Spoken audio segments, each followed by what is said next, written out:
मेरे हालात ऐसे हैं कि मैं कुछ कर नहीं सकती। धड़कता है ये दिल लेकिन मैं आहें भर नहीं सकती। हर तरफ धुआं धुआं और तुम आशियाने की बात करते हो।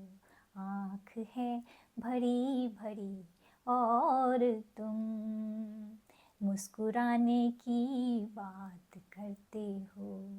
दोस्तों, एक ऐसा इंसान जिसके जीवन में बेहद अकेलापन है, बेहद खालीपन है और वो पूरी दुनिया में अकेला है। ऐसे में कोई ऐसा इंसान जो उसका साथ देता है, उसका सपोर्ट करता है और एक दिन पता चलता है कि अगर वो उस इंसान का साथ छोड़ दे जिसने समय पे उसे सपोर्ट किया था, तो उसके जीवन में बहुत सारी खुशियाँ आएंगी, बहुत सारा लक आएगा, बहुत सारी प्रॉस्पेरिटी आएगी। वो इंसान क्या करेगा? उन खुशियों का स्वागत करेगा अपनी ज़िंदगी में या फिर उस इंसान को रोकेगा जिसने समय पे उसका साथ दिया था? जवाब आप सबको पता है। जी हाँ दोस्तों, मैं हूँ कल्पना और मैं दिल से स्वागत करती हूँ आप सभी का मेरे इस चैनल पर। आज की कहानी बहुत मार्मिक है, दर्द भरी है। मैं उम्मीद करती हूँ कि आप लोग बिना स्किप किए हुए सुने ताकि आप लोगों को ये फील हो सके। वैसे आपकी मर्जी है। एक समय की बात है, एक राजा था जो 16 साल का था। बचपन में ही माता पिता की मृत्यु हो गई थी, जिसकी वजह से 16 साल की उम्र में राजा को राज्यभार संभालना पड़ा था। राजा बहुत अकेला था, बहुत दुखी था, लेकिन उसने इन सब चीज़ों का असर अपने राज्यपाठ पर नहीं आने दिया। उसने बड़े ही ईमानदारी से और बहादुरी से अपने राज्य का हर वो कार्य किया जो एक राजा करता है। लेकिन साथ ही वो आध्यात्मिकता के रास्ते पर भी चलता रहा। वो बहुत स्पिरिचुअल था और आध्यात्मिक चीज़ों को अपने जीवन में लागू करता था। और ऐसा करते हुए एक दिन राजा ब्रह्मज्ञानी हो गया।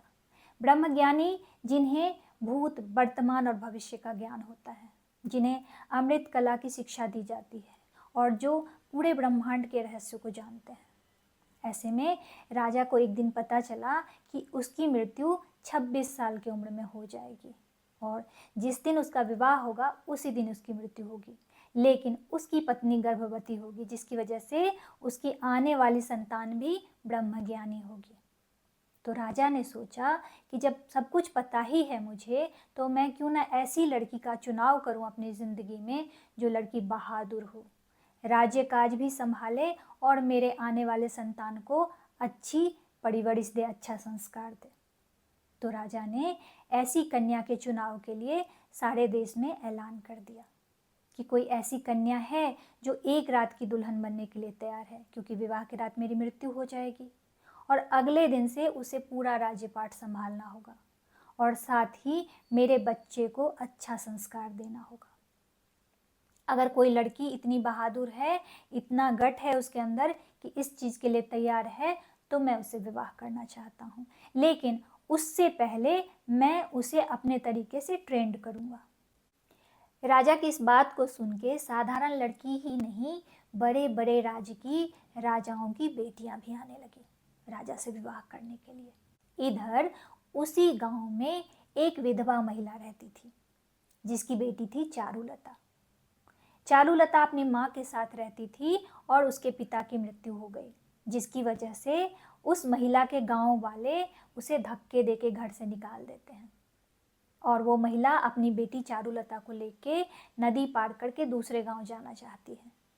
लेकिन नाव पलट गई और उस महिला की मृत्यु हो गई। चारुलता अकेले बच गई। गांव वालों ने जैसे तैसे चारुलता को बचा लिया। चारुलता पेड़ के नीचे बैठ के रो रही थी, तभी उसने देखा कि लड़कियों का एक झुंड जा रहा है। चारुलता ने उन लड़कियों से पूछा, आप सब कहाँ जा रही हो? मुझे भी साथ लेके चलो। लड़कियों ने कहा कि हम राजा से विवाह करना चाहते हैं, जो सिर्फ एक रात के लिए ही हमें दुल्हन बनाएगा। अगले दिन राजा की मृत्यु हो जाएगी, फिर हम उस राज्य में रानी बन के राज करेंगे। ये सुन के चारुलता को अच्छा नहीं लगा कि कोई इंसान आदमी से ज़्यादा पैसों को कैसे प्यार कर सकता है, क्योंकि चारुलता ने अपने पिता को खोया था, अपनी माँ को खोया था, अपने परिवार को खोया था, तो उसके लिए इंसान का महत्व ज़्यादा था। लेकिन चारुलता को इन सब चीज़ों से ज़्यादा मतलब नहीं था। उसे बस रहने के लिए छत और खाने के लिए भोजन चाहिए। तो चारुलता ने उन लड़कियों को कहा कि आप सब मुझे अपने साथ ले चलिए, मैं आप सबका काम कर दूंगी, तो कुछ दिन मेरा निकल जाएगा, उसके बाद मैं सोच लूँगी कि मुझे आगे क्या करना है। लड़कियों को भी लगा कि ठीक ही है, हमारे साथ रहेगी तो हमारा कुछ काम कर देगी, और लड़कियों ने उसे साथ ले लिया। इधर बहुत बड़ा भीड़ देख के राज सैनिक ने लड़कियों की छटनी की, मतलब कुछ लड़कियों का सिलेक्शन किया, बाकी को घर की तरफ विदा कर दिया। 16 लड़कियों में से चारुलता भी एक थी, जिनका सिलेक्शन राज कर्मचारियों ने किया था राजा की पत्नी बनने के लिए।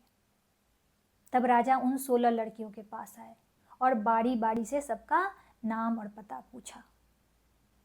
जब वो चारुलता के पास आए तो उन्हें आश्चर्य हुआ कि बेहद गरीब घर की सांवली सूरत वाली फटे चिटे कपड़े में एक लड़की मौजूद है और उसे राजा से विवाह करना है। राजा को ये समझ में नहीं आया, तो राजा ने चारुलता से पूछा कि तुम्हारे यहाँ आने का उद्देश्य क्या है। तो चारुलता ने कहा, महाराज, रहने को छत और खाने को भोजन मिल जाए, बस, और कुछ नहीं। मैं आपसे विवाह नहीं करना चाहती हूँ, मैं तो बस इन लोगों का सेवा करूँगी और कुछ दिन निकल जाएगा, फिर मैं यहाँ से चली जाऊँगी।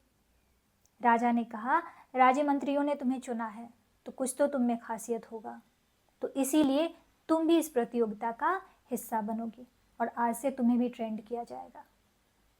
चारुलता कुछ नहीं बोली और ट्रेनिंग शुरू हो गई। सबको घुड़सवारी, युद्ध कला और बाकी चीज़ों का ज्ञान दिया जाने लगा, क्योंकि राजा के जाने के बाद सब कुछ तो रानी को ही संभालना था। एक दिन राजा उन 16 लड़कियों के पास आए और एक बड़े से टोकरी में अपने नौकर के द्वारा फल भी मंगाया और सभी लड़कियों को कहा कि आप सब इनमें से एक एक फल चुन लीजिए जो आपके मन पसंद का फल हो। सब लड़कियों ने एक एक फल चुन लिया। तब राजा ने कहा कि आप सब इस फल को ऐसे जगह खाएं जहां इन फल को कोई खाते हुए आपको देखे नहीं, मतलब जब आप खा रहे हो तो आप हो और ये फल हो और कोई तीसरा ना हो। सब लड़कियां खुश हो गई और फल लेके अपने अपने जहाँ जाना था चली गई। और अगले दिन सुबह राजा ने फिर सबको बुलाया था। सारी लड़कियां आई और राजा ने सबसे पूछा कि किसने फल कहाँ खाया और किसी ने देखा तो नहीं। सारी लड़कियां बेहद उत्साहित थीं और सब ने कहा कि मैंने छत पे खाया, तो मैंने पेड़ के नीचे खाया, तो मैंने पानी के किनारे खाया, हमें किसी ने नहीं देखा। राजा ने देखा चारुलता के हाथ में अभी वो फल है ही, तो राजा ने कहा कि मैंने तो तुम्हें आदेश दिया था ना फल खाने के लिए, तो तुम ये फल वापस लेके क्यों चली आई। चारुलता ने कहा, महाराज, आपने ये भी कहा था कि इस फल को खाते हुए कोई देखे नहीं, पर जब भी मैं इस फल को खाने की कोशिश कर रही थी मैं ईश्वर की उपस्थिति महसूस कर रही थी, क्योंकि मैंने बचपन से सीखा है कि ईश्वर हर जगह मौजूद होते हैं, तो फिर मैं इस फल को कैसे खाती। चारुलता की जवाब सुनकर राजा बहुत प्रसन्न हुआ और फिर राजा ने उन 16 लड़कियों में से सिर्फ 3 लड़की का चुनाव किया, बाकी लड़कियों को घर जाने के लिए बोल दिया। उन 3 लड़कियों में थी सत्यभामा, मालती और चारुलता। सत्यभामा देखने में बहुत सुंदर थी और बहुत बड़े राज घराने से आई थी, इसीलिए उसे अपने रूप और हुनर का बड़ा गुरूर था। उसे पता था कि आखिरकार चुनाव उसी का होगा। इधर मालती देखने सुनने में भी बहुत सुंदर थी और उसका दिमाग भी बहुत तेज था, तो इसीलिए मालती सोचती थी कि चुनाव तो मेरा ही होगा। इधर चारुलता बेहद गरीब, साधारण नैन नक्श की सांवली सी लड़की थी और उसे इस प्रतियोगिता से कोई लेना देना भी नहीं था, इसीलिए वो अपने काम को सिर्फ काम समझ के करती थी, सीखने के लिए करती थी। राजा को पाने की कोई चाहत नहीं थी उसके अंदर। एक दिन राजा ने तीनों लड़कियों को कद्दू का एक पौधा दिया, मतलब कद्दू का जो बेल होता है वो, और सबको कहा कि जाओ इस कद्दू के पौधे को, मतलब बेल को जो भी बोलते हैं, उसमें सब जब फल आने लगे तो अपनी कलाकारी दिखाओ उस फल में, लेकिन याद रहे कद्दू को कोई नुकसान नहीं होना चाहिए। तीनों लड़कियां चली गई और लगभग 15 दिन के बाद तीनों एक एक कद्दू लेके राजा के पास उपस्थित हुई। पहला कद्दू जो था सत्यभामा का था, जिसे सत्यभामा ने चाकू से आकृति दी थी। देख के राजा को गुस्सा आया। राजा ने कहा कि मैंने पहले ही कहा था कद्दू को कोई नुकसान नहीं होना चाहिए, लेकिन तुमने चाकू से इसे काटा है, इसीलिए तुम अभी इसी वक्त इस प्रतियोगिता से बाहर की जाती हो। दूसरा नंबर मालती का था। मालती ने बड़े ही सरलता से कद्दू को कुछ डिजाइन में बनाया था, कुछ आड़ा तिरछा ऐसे उसका कद्दू था। राजा ने पूछा, ये तुमने कैसे किया? मालती ने कहा, मैंने कद्दू के फल को कुछ दिन ज़मीन पे रखा और फिर कुछ दिन बाद उसे लटका दिया, फिर से ज़मीन पे रखा, फिर से लटका दिया, फिर ऐसे करने से कद्दू थोड़ा टेढ़ा, थोड़ा चपटा, थोड़ा टेढ़ा ऐसे बन गया था। राजा खुश हुआ कि मालती ने कुछ कोशिश तो की थी। थर्ड नंबर था चारुलता का। चारुलता का जो कद्दू था वो बेहद ही कसीदा किया हुआ डिज़ाइन में अपने आप था। देख के राजा आश्चर्यचकित हो गया कि कद्दू ऐसे कैसे हो सकता है। उसने चारुलता से पूछा, ये तुमने कैसे किया? चारुलता ने कहा, महाराज, कद्दू का फल जब छोटा था तब मैंने मिट्टी के एक कसीदा किए हुए बर्तन में उसे डाल दिया, और जब ये बड़ा हो गया तो मैंने इस बर्तन को फोड़ दिया, तो ये ऐसा निकला। देख के राजा बहुत प्रसन्न हुआ, और अब राजा कहीं ना कहीं चारुलता को पसंद करने लगा था। उसे लगने लगा था चारुलता में वो सारे गुण हैं जो भाभी रानी में होने चाहिए। अब एक और परीक्षा बाकी थी। राजा ने दोनों लड़कियों को अमृत विद्या का ज्ञान दिया, लेकिन ये अमृत विद्या सिर्फ एक बार यूज की जा सकती थी। हालांकि अमृत विद्या राजा जानता था, लेकिन उसका प्रयोग वो खुद पर नहीं कर सकता था। इसलिए उसने लड़कियों को कहा कि तुम दोनों जाओ, किसी ऐसे प्राणी का जान बचाओ जिसकी इस दुनिया को जरूरत है। दोनों अपने अपने मार्ग में चले गए। सैनिक उनका पीछा कर रहे थे जासूस के रूप में। मालती गई और चारों तरफ देखा, उसे कोई ऐसा प्राणी नहीं मिला जिसका वो जीवन बचाए। उसने एक मरे हुए चूहे को देखा। उसने उस अमृत विद्या का यूज उस चूहे पर कर दिया। चूहा तुरंत जीवित हो गया और बिल में घुस गया। इधर चारुलता दिन रात भटकती रही, उसे कोई नहीं मिला। चलते चलते उसने देखा कुछ लोग एक मुर्दे को लिए जा रहे हैं। चारुलता दौड़ के उनके पास पहुंची और पता करने की कोशिश करने लगी कि इस इंसान की कितनी ज़रूरत है। पता चला वो इंसान 105 साल का था, काफ़ी बूढ़ा हो गया था। पूरा परिवार देखा उसने, और अब उसकी कोई ज़रूरत नहीं थी। ऐसे तो हर इंसान की ज़रूरत होती है, लेकिन उसने अपने पूरे परिवार को देखा था, तो अब परिवार वाले उसे खुशी खुशी विदा कर रहे थे। तो चारुलता ने सोचा, इसको जीवन दान देना व्यर्थ है। फिर चारुलता आगे चलने लगी तो उसने देखा एक गाय मृत पड़ी है और लोग उसे रस्सी से बांध के ले जा रहे हैं।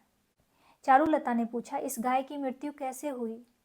तो लोगों ने कहा, 4 हफ्ते से इसे लकवा मार दिया था और गाय उठ बैठ नहीं सकती थी। हम लोग दिन रात भगवान से प्रार्थना करते थे कि इस गाय को मुक्ति दे दीजिए, क्योंकि वो बहुत दर्द में थी। चारुलता को लगा इस गाय को बचाना भी सही नहीं है। चारुलता चलते चलते एक जंगल में पहुंची और उसने देखा एक नाग मरा हुआ है, और उसकी नागिन हर पेड़ पौधे पशु पक्षी से अपने नाग को जीवन दान देने के लिए भीख मांग रही है। राजा के साथ रहते रहते चारुलता ने जानवरों की बोली भी सीखी थी, क्योंकि राजा ब्रह्म ज्ञानी था, उसे सबका ज्ञान था।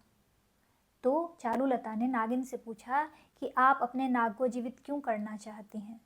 नागिन ने कहा कि मेरे नाग के सर में नागमणि है, और अगर ये नागमणि किसी तांत्रिक के हाथ लग गया तो बहुत बड़ा विनाश आएगा, और ये नागमणि तभी निकाला जा सकता है जब नाग जीवित हों।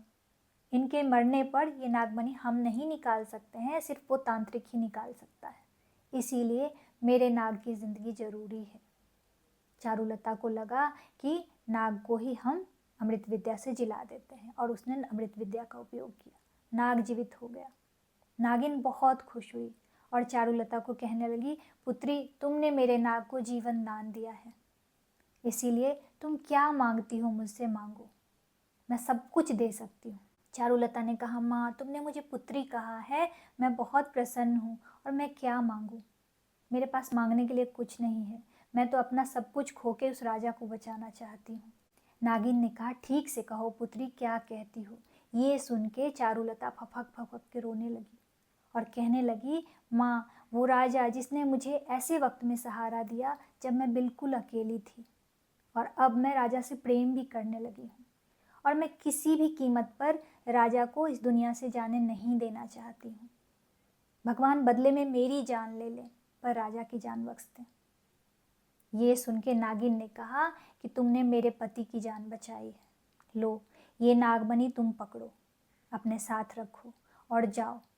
राजा की जब मृत्यु हो जाएगी, राजा के सर पे इसे 3 बार फिरा देना और इसे घर के पिछवाड़े मिट्टी के नीचे दबा देना, राजा जीवित हो जाएंगे।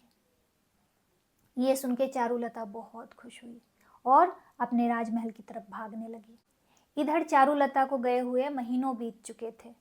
राजा हर सुबह उठता और चारुलता का इंतजार करता, मन ही मन कहता, लौट आओ चारुलता, मैं तुम्हारा इंतजार कर रहा हूँ, मैं तुमसे प्रेम करता हूँ और मैं ये भी जानता हूँ कि तुम ही इस राज्य की रानी बनने योग्य हो।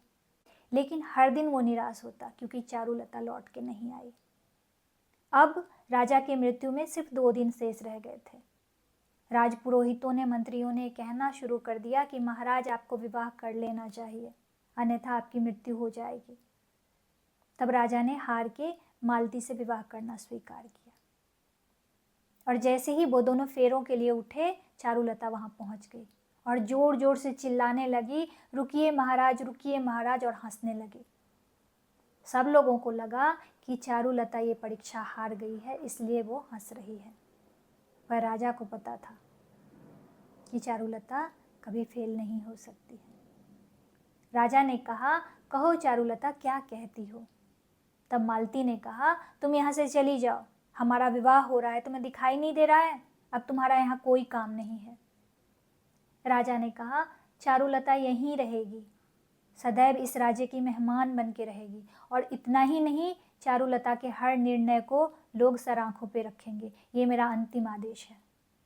और उस राज्य के राजा का सब बहुत सम्मान करते थे, जो भी वो कहता था सब मानते थे, क्योंकि वो एक तो ब्रह्मज्ञानी था और दूसरा वो प्रजा के लिए बहुत हितकर था, इसीलिए कोई भी उसकी बात को नहीं टालते थे। तो राजा ने जब ऐसा कहा, ये मेरा अंतिम आदेश है, तो सब लोग नतमस्तक होकर खड़े हो गए और चारुलता का सम्मान करने लगे। मालती भी कुछ न कर सकी। विवाह हो गया, सब अपने अपने घर चले गए। आधी रात को मालती के चिल्लाने की आवाज़ सुनाई देने लगी। सब लोग राजमहल की तरफ दौड़े। चारुलता भी गई और देखा राजा मृत पड़े हुए हैं। चारुलता कहने लगी, आप लोग चिंता मत करो, राजा को कुछ नहीं होगा। और ऐसा कहते हुए चारुलता राजा के पास गई और उसके सिरहाने में खड़े होके नागमणि को 3 बार ऐसे ऐसे करके घुमा दिया और दौड़ के घर के पिछवाड़े मिट्टी में उसको दबा आई। और जब लौट के आती है तो देखा राजा उठ के बैठे हुए हैं। ऐसे लग रहा था जैसे वो नींद से उठे हैं। राजा कह रहे थे कि मुझे पता है मैं पुनः जीवित हो गया और इसके पीछे चारुलता का ही हाथ है। सारे सैनिक, राजमंत्री कहने लगे, हाँ महाराज, पता नहीं चारुलता ने कुछ तो किया है, आपको जीवन दान दिया है उसने। राजा ने कहा, मैं चारुलता को जानता हूँ, वो मेरे जीवन को बचाने के लिए कुछ भी कर सकती है। और हाँ, आज ये भरे सभा में मैं स्वीकार करता हूँ कि मैं चारुलता से प्रेम करता हूँ। मैंने चारुलता को तो पत्नी के रूप में पहले दिन ही चुन लिया था, लेकिन कुछ परीक्षाएं देनी थी जिसका इंतज़ार कर रहा था। और आज आप सब ने देखा कि चारुलता ने अपनी परीक्षा को अच्छे से पास किया है।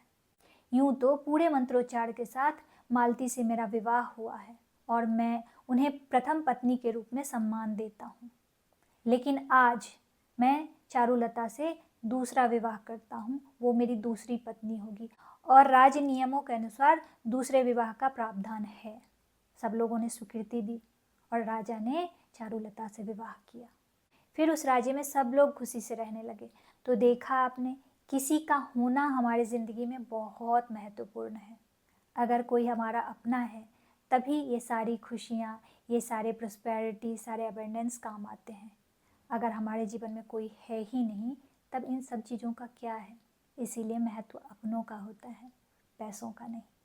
आशा करती हूँ मेरी ये कहानी आप लोगों को अच्छी लगी होगी। अगर लगी है तो इसे लाइक कर दीजिए, चैनल को सब्सक्राइब कर दीजिए। चलिए आप सबसे विदा लेती हूँ, लेकिन जाने से पहले फिर से वही बात दोहराना चाहूँगी कि हर नामुमकिन मोड़ से गुजर के जाना है, हौसलों से कह दो मंजिल खुद बनाना है।